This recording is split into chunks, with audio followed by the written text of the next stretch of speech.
नमस्कार दोस्तों, मैं हूं आपका साथी, आपका दोस्त विजेश्वर निर्दोष। दोस्तों, कभी किसी ज़माने में कैंसर को एक कलंक की भावना से देखा जाता था और लोग अपनी बीमारी के बारे में अपने समाज में अपने लोगों से बात नहीं करते थे, उसको छुपाते थे। मगर आज के समय में लोग थोड़ा बहुत जागरूक तो हुए हैं, मगर उस समय में और आज के समय में अवेयरनेस में बहुत ज़्यादा फ़र्क नहीं देखा जाता, क्योंकि आज के समय में भी लोग अपनी बीमारियों को छुपाते हैं, अपने कैंसर जैसी बीमारी को छुपाते हैं, क्योंकि उनको हीन भावना का सामना भी करना पड़ता है, क्योंकि हमारे और आपके बीच में एक कैंसर के प्रति जागरूकता नहीं है। एक मुख्य कारण यही है, क्योंकि जब अवेयरनेस होगी, जब हम अपनी बीमारी को समझेंगे, जानेंगे, तो ही हम अपनी बीमारी का अच्छे से इलाज कर सकते हैं। दोस्तों, कैंसर एक बहुत ही जटिल बीमारी है, इसका इलाज कर पाना भी उतना मुश्किल होता है। दोस्तों, जो कोई भी कैंसर जैसी बीमारी से जूझता है, उस परिस्थितियों से गुजरता है, हमने देखा है कि वो लोग भी अपनी बीमारी के बारे में ज़्यादा बात नहीं करते। दो कारण हो सकते हैं, या तो वो अपने समाज से छुपाना चाहते हैं कि मैं ऐसी परिस्थितियों से गुजरा हूँ, या फिर वो खुद मेंटली इतना ट्रॉमा वो झेल चुके हैं इस बीमारी का कि इस बीमारी से डर के कारण वो लोगों से बात नहीं करना चाहते। दोस्तों, हमें इस चीज़ से ऊपर आना पड़ेगा, जिससे कि हम और आप एक दूसरे के प्रति बहुत सारे लोगों की जान बचा सकें, जो इस बीमारी से जूझ रहे हैं या जो इस परिस्थितियों में पड़े हुए हैं। दोस्तों, आज के इस वीडियो में हम कैंसर के ऊपर बात करेंगे, इसकी जागरूकता के ऊपर बात करेंगे कि हम कैसे अपने समाज में ये जागरूकता फैला सकते हैं। दोस्तों, वीडियो बहुत ही इंटरेस्टिंग होने वाला है, तो वीडियो के लास्ट तक बनिए। अगर चैनल पे नए हैं तो उसको सब्सक्राइब कर दीजिए और दूसरों के साथ इसको ज़रूर बांटिए, ताकि हम और आप एक दूसरे की मदद कर सकें। तो आइए दोस्तों, वीडियो को शुरू करते हैं। दोस्तों, मैं आपको यहाँ पर एक स्टोरी बताना चाहूँगा। ये है 2006 का वाकया, क्योंकि मैं खुद इसको पर्सनली एक्सपीरियंस किया है, क्योंकि ये हमारे सामने परिस्थितियाँ थी। जब मैं 2006 में अपनी ट्रेनिंग कर रहा था रेडिएशन टेक्नोलॉजी में, तो हमारी एक ट्यूटर थी जो इंग्लैंड से आती थी और आकर के हमारे साथ कुछ लेक्चर शेयर करती थी और कुछ समय स्पेंड करती थी, क्योंकि हम लोग एडवांस टेक्नोलॉजी के बारे में अवेयर हो सकें। अब क्योंकि वो खुद भी बहुत एजेड थी और एज उस समय उनकी रही होगी करीब 55 या 57 ईयर्स की, और एकदम फिट थी वो।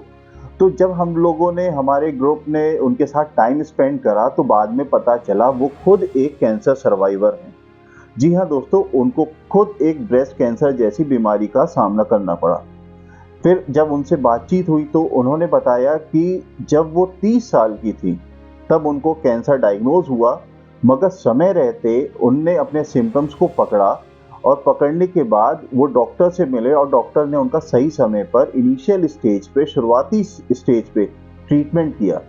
और रिजल्ट ये आया उस ट्रीटमेंट का कि वो 55 साल की उम्र में भी, 30 में डायग्नोज हुआ था, 55 साल की उम्र में भी वो एकदम फिट हैं।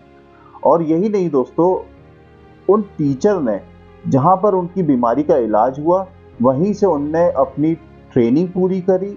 वहीं उसी इंस्टीट्यूट में, वो इंग्लैंड में उसी इंस्टीट्यूट की ट्यूटर बनी और वहीं पर ही वो प्रिंसिपल बनी। प्रिंसिपल बनने के बाद वो आज रिटायर भी हो गई हैं और एकदम स्वस्थ जीवन बिता रही हैं। दोस्तों, ये 2006 का वाकया था, जो हमने एक बार कैंसर सर्वाइवर को पर्सनली एक्सपीरियंस किया। एक और इंसिडेंट बताता हूँ दोस्तों, ये है बात 2014 की, जब मैं अपनी जॉब में था। तो एक बाबा जी हमारे पास रेडिएशन थेरेपी लेने आते थे, उनका कैंसर का इलाज चल रहा था। उनका लड़का था, वो खेत में हल चला रहा था, तो जो हल की फांस होती है वो उसके अंगूठे में लग गई, और उसने उस चीज़ को नज़रअंदाज करा, और कुछ समय बाद वहाँ पर घाव सा हो गया। घाव बनने के बाद वो घाव ठीक नहीं हो रहा था, छोटी मोटी डॉक्टर के पास जाकर के दवाइयाँ कराई, किसी छोटी क्लिनिक पे जाके अपना इलाज कराया, तो वो थोड़े दिन के लिए ठीक हो गया, मगर फिर वापस वो घाव बनने लगा। जब वो हॉस्पिटल आया अपने ट्रीटमेंट के लिए, तो डॉक्टर ने जब इन्वेस्टिगेशन करी तो पता चला कि वहाँ पर कैंसर बन चुका है। तो सिर्फ 1 हफ्ते की बात थी, जब वो अंगूठा अपना लेकर के आया था, तो 1 हफ्ते के अंदर ही डॉक्टर ने उसका अंगूठा काट के हटा दिया यहाँ से। तो जब ये हटा दिया गया, कुछ समय बीता, उसका ट्रीटमेंट चला। ट्रीटमेंट के बाद फिर वो वापस अपने डिस्चार्ज होकर के घर चला गया, मगर कुछ महीनों बाद वो फिर वापस हमारे सामने आया, तो हमने देखा उसका हाथ ही नहीं था। हाथ काट के हटा दिया गया था, क्योंकि कैंसर रुका नहीं, वो फिर से बनने लगा। पर यहाँ पर दोस्तों मैं आपको बताना चाहूँगा कि यहाँ पर भी ये बीमारी ख़त्म नहीं हुई, उसने फिर से ट्रीटमेंट कराया और एक समय बाद जब वो 7-8 महीने बाद हमारे पास फिर से आया तो मैंने देखा कि उसका एल्बो से, कोहनी से हाथ ही काट के हटा दिया गया है। और दोस्तों आज के समय में वो कैंसर पेशेंट सर्वाइव नहीं कर पाया, उसकी मृत्यु हो गई। दोस्तों 2 इंसिडेंट मैंने आपको बताए। एक ने जो समय रहते अपनी बीमारी के लक्षण को पहचान लिया और इलाज करा लिया, वो आज के समय में भी जीवित है। और एक उस बंदे ने, उस पेशेंट ने कि इलाज भी कराया पर सही जगह नहीं कराया, अपनी बीमारी को नज़रअंदाज करा, लापरवाही बरती और उसका रिजल्ट उसको अपनी मृत्यु से चुकाना पड़ा। दोस्तों यहाँ पर मैं आपको बस यही अवेयर करना चाहता हूँ, अगर कैंसर जैसे सिम्टम्स कोई आपको दिखाई देते हैं, क्योंकि मैंने अपने पिछले बहुत सारे वीडियोस में कैंसर के ऊपर बहुत ज़्यादा बातचीत करी है और आपको बताया है कि कौन सी साइट में किस तरीके के लक्षण आते हैं, आप उनको कैसे पकड़ सकते हैं। अगर आप कैंसर के प्रति अवेयर होते हैं और कैंसर जैसी बीमारी आपको छूती है तो आप कैंसर से बच सकते हैं। अदरवाइज हम लापरवाही करेंगे तो हम कैंसर की चपेट में आ जाएंगे और हमें इसके रिजल्ट बहुत ख़राब देखने के लिए मिलेंगे। दोस्तों यहाँ पर मैं आपको थोड़ा सा मोटिवेट करना चाहूँगा, क्योंकि आज के समय में हमारे पास इंडिया के अंदर कैंसर का ट्रीटमेंट बहुत ही अच्छे से और बहुत ही अच्छी सुविधाओं के साथ मौजूद है। अगर किसी को कैंसर जैसी बीमारी होती है तो आज के समय में इंडिया इतना सक्षम है कि एडवांस से एडवांस स्टेज कैंसर का भी बहुत ही सटीक तरीके से इलाज किया जा सकता है। मगर दुर्भाग्य की बात यह है दोस्तों कि कैंसर इतनी एग्रेसिव बीमारी होती है तो कई बार इसको कंट्रोल कर पाना भी मुश्किल पड़ जाता है। कैंसर का सबसे अच्छा इलाज स्टेज 1 और स्टेज 2 तक हो पाता है, जिसमें पेशेंट को बहुत ही अच्छा सर्वाइवल रेट मिल जाता है, उसकी लाइफ बहुत अच्छी हो जाती है।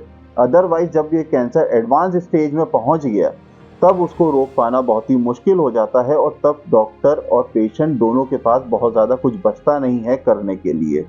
मगर डॉक्टर फिर भी मेहनत करते हैं, क्योंकि पेशेंट को कुछ समय और जीवन बढ़ा दिया जाए, जिसकी वजह से वो अपने से जुड़े हुए लोगों की और जो भी उसके काम है उसको समाप्त कर सके, उनको ख़त्म कर सके। मगर दोस्तों हम अपनी लापरवाही के कारण और अपनी जागरूकता जो हमको नहीं है उसके कारण हम इतनी भयानक बीमारियां अपने सर पे लाद लेते हैं।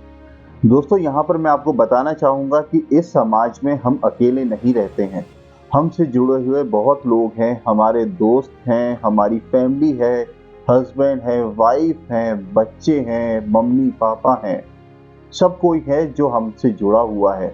तो ये दोस्तों हमारी और आपकी रिस्पॉन्सिबिलिटी बनती है कि जब हमारे समाज में एक ऐसी बीमारी अपना घर बना चुकी है, तो अगर ऐसा कोई बीमारी का सिम्टम्स, कैंसर जैसी बीमारी का सिम्टम्स हमको दिखाई देता है, तो ये हमारी और आपकी रिस्पॉन्सिबिलिटी है कि हम अपने डॉक्टर से बेशक बात करें और एकदम क्लियर हो जाएं क्या ये कैंसर है या नहीं है। क्योंकि दोस्तों कैंसर के लक्षण सामान्य बीमारियों की तरह होते हैं, उनको पकड़ पाना बहुत ही मुश्किल होता है।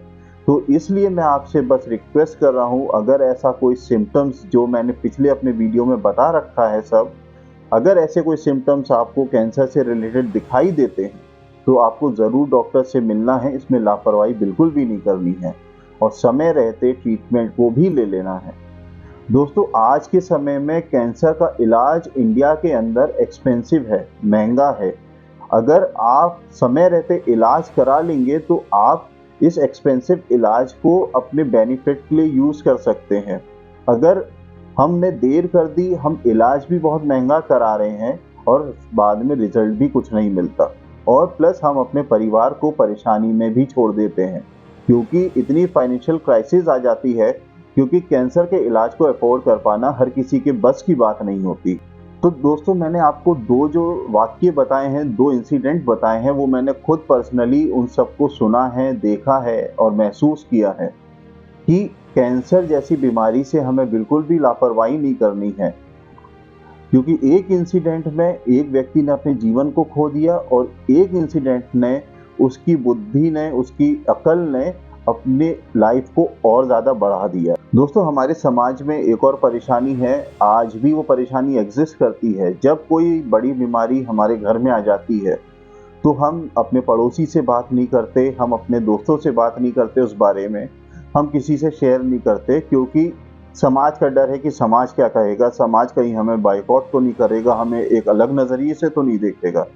जबकि दोस्तों ऐसा नहीं है, हमें और आपको एक दूसरे से बात करनी पड़ेगी, क्योंकि जब हम बात करते हैं तो कई सजेशन सामने आते हैं जो हमारे लिए बेनिफिशियल होते हैं।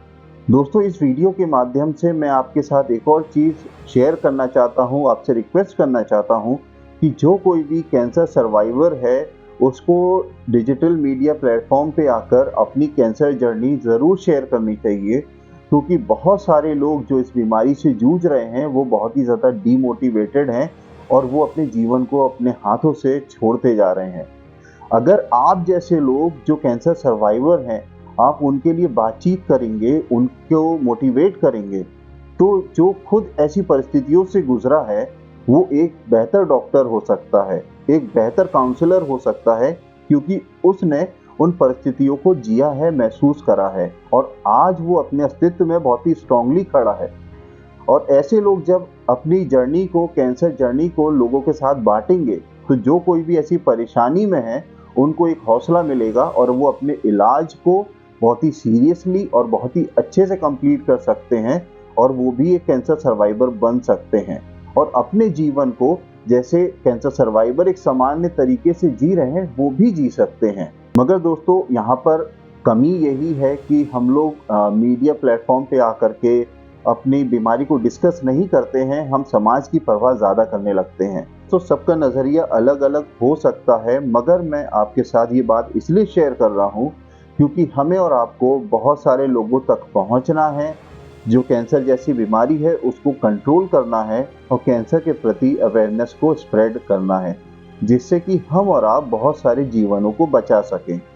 दोस्तों, उम्मीद करता हूँ कि आपको ये मेरा वीडियो पसंद आया है, तो इसको लाइक, शेयर, सब्सक्राइब ज़रूर कर दीजिए और एक दूसरे की ऐसे ही मदद करते रहिए। मिलते हैं अगले वीडियो में, तब तक अपना ध्यान रखें, सुरक्षित रहिए।